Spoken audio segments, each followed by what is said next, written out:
Rana Minang, apa kabar Anda hari ini? Semoga sehat selalu dan tetap semangat. Kami kembali hadir untuk Anda dalam Berita Padang, bersama saya, Ulan Valeri. Sejumlah informasi menarik telah kami siapkan untuk Anda, berikut 3 berita utama hari ini. Akses jalan sempit, pasien ditandu warga Jorong Sungai Barmas, Pasaman, berjalan kaki sejauh 18 km. 3 pengedar sabu-sabu ditangkap tim lupa Satres Narkoba Polres Darmasraya. Seluruh calon jemaah haji Sumatera Barat telah memiliki paspor.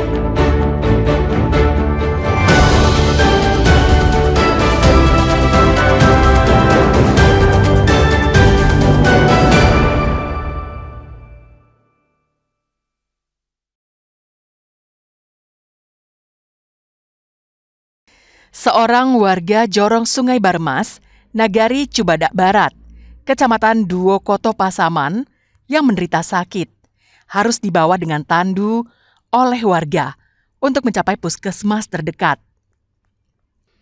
Pasalnya, kondisi jalan yang sempit tidak bisa dilalui oleh mobil. Sumarno yang sehari-hari menjabat sebagai Kepala Sekolah Dasar Negeri 13, Nagari Cubadak Barat, harus ditandu warga karena sakit demam tinggi. Dia didampingi seorang bidan yang bekerja di jorong tersebut. Sambil ditandu, pasien dipasangi infus untuk menjaga cairan tubuhnya tidak menurun. Pasien digotong dari Kampung Batang Kundur ke Puskesmas Cubadak. Akses jalan yang berbukit dan terjal hanya bisa dilalui oleh sepeda motor saja. Apabila hujan, jalan tidak bisa dilewati sama sekali. Masyarakat menandu Sumarno sejauh 18 km. Sesekali, rombongan beristirahat di tengah perjalanan karena kelelahan, sekaligus memberi kesempatan kepada bidan untuk memeriksa kesehatan pasien. Jarak tempuh dari Batang Kundur ke Puskesmas Cubadak sejauh 40 km. Di jalan yang beraspal, pasien bisa dipindahkan ke mobil ambulans yang telah menunggu untuk dibawa ke puskesmas. Kalau saya, selaku Kapolsek Duokoto, kemarin dapat informasi kalau itu kepala sekolah yang lagi sakit di daerah Batang Kundur atau SD 13 ke Jorongan ke Nagaria Sungai Barmas.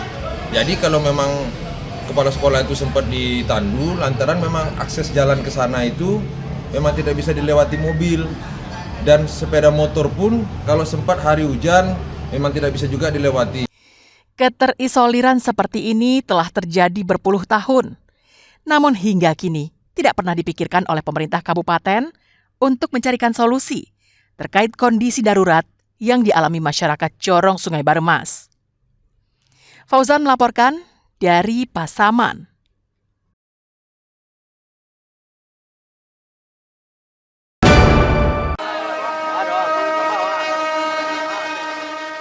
Hingga Rabu sore, Erlangga, bocah yang berusia 10 tahun yang tenggelam di sungai di daerah Lubuk Buaya, pinggiran Kota Padang, masih dicari tim SAR. Menggunakan perahu karet dengan metode manuver, tim SAR gabungan melakukan pencarian seorang bocah laki-laki yang tenggelam saat mandi-mandi di sungai Lubuk Buaya. Korban awalnya berenang bersama 2 temannya di sungai itu. Namun sekitar pukul 4 sore, korban tidak terlihat lagi oleh teman-temannya. Kawan-kawan korban kemudian melaporkan kejadian itu kepada warga setempat. Tim SAR melakukan pencarian dengan menyisir lokasi awal yang diduga tempat tenggelamnya korban. Alat pendeteksi tubuh pun digunakan petugas dalam pencarian itu. Namun karena faktor sungai yang cukup dalam, sekitar 6 meter dan keruh, membuat upaya pencarian mengalami kesulitan. Untuk yang tenggelam bernama Angga, umurnya lebih kurang 11 tahun dan alamat di Lubuk Buaya. Itu awalnya korban pergi bermain di tepi sungai, kemudian melakukan mandi-mandi dan sehingga 1 orang tenggelam, cepat dibantu oleh rekannya tetapi tidak berhasil dan dilaporkanlah ke masyarakat yang ada di sekitar. Itu melakukan pengecekan penyisiran di LKP awal. Terakhir terlihat atau tertolong oleh rekannya itu di tengah sungai dekat bambu. Upaya pencarian akan dilanjutkan hari ini dengan metode penyisiran dan penyelaman di sekitar lokasi hingga memperluas area pencarian. Alfi melaporkan dari Padang.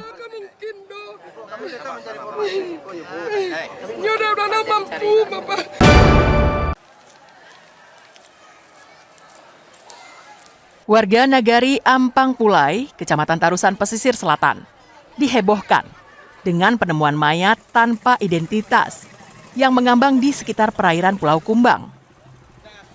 Mayat itu ditemukan pada Selasa sore. Diperkirakan telah mengambang di tengah laut selama berhari-hari.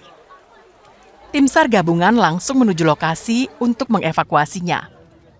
Evakuasi dilakukan dengan menggunakan 1 unit perahu karet. Jenazah tiba di dermaga TPI Tarusan pada pukul 7 malam. Jenazah korban kemudian langsung dibawa ke Rumah Sakit Bayangkara Padang untuk dilakukan identifikasi lebih lanjut. Kondisi fisik jenazah korban dilaporkan sudah mulai mengelupas.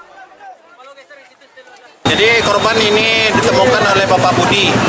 Itu Bapak Budi sebagai nelayan yang ditemukan. Kami bergerak sekitaran jam 5 sore, bergerak ke lokasi. Alhamdulillah baru sekitar jam 18.35 Corocok itu kami evakuasi di Corocok Tarusan. Kelamin yang korban masyarakat ini laki-laki. Identitasnya belum tahu. Untuk peristiwanya belum diketahui ya Bang? Belum tahu. Hingga saat ini, identitas korban dan penyebab kematiannya belum diketahui. Pasalnya, tidak ada laporan mengenai kehilangan anggota keluarga di wilayah itu. Selain itu, petugas juga tak bisa memastikan penyebab kematiannya karena harus menunggu hasil visum yang dilakukan dokter di Rumah Sakit Bayangkara Polda Sumbar di Padang.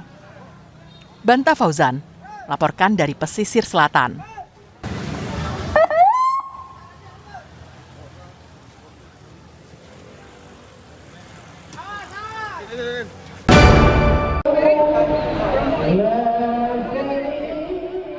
Calon jemaah haji embarkasi Padang tahun ini akan diberangkatkan ke Tanah Suci menggunakan maskapai yang berbeda dibanding tahun-tahun sebelumnya. Kebijakan Menteri Agama itu bertujuan agar tidak terjadi monopoli dalam melayani penerbangan untuk jemaah haji. Hal itu diutarakan Kepala Kantor Wilayah Kementerian Agama Sumatera Barat, Mahyudin, di Padang. Pada pelaksanaan haji tahun-tahun sebelumnya, para calon jemaah haji embarkasi Padang diberangkatkan menggunakan maskapai penerbangan Garuda Indonesia. Namun, pada tahun ini diberangkatkan menggunakan maskapai penerbangan dari Lion Air Group. Tahun ini terdapat 3 unit pesawat tipe Airbus dengan kapasitas 420 penumpang milik Lion Air Group. Maskapai ini tidak saja melayani penerbangan untuk calon jemaah haji asal embarkasi Padang, namun juga calon jemaah haji dari embarkasi Banjarmasin.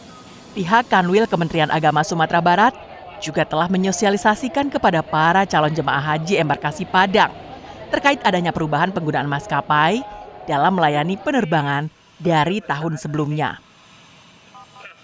1 pesawat untuk embarkasi Padang, 1 pesawat untuk embarkasi Banjarmasin. Itu yang akan bolak-balik ke Jeddah, ke Mekah, ke Madinah, kemudian balik lagi itu. Kemudian mereka juga sampaikan bahwa di samping 1 untuk Padang, 1 untuk Banjarmasin, dia juga menyiapkan 1 pesawat cadangan. Nah, memang ini kebijakan Bapak Menteri Agama bagaimana supaya tidak dimonopoli oleh Garuda dan Saudi Arabia Airlines. Pada musim haji 1446 Hijriah ini, embarkasi Padang akan memberangkatkan lebih dari 6.200 calon jemaah haji yang berasal dari Provinsi Sumatera Barat dan Bengkulu. Mereka terbagi dalam 15 kelompok terbang dengan pemberangkatan perdana pada Sabtu 3 Mei mendatang. Alfi melaporkan dari Padang.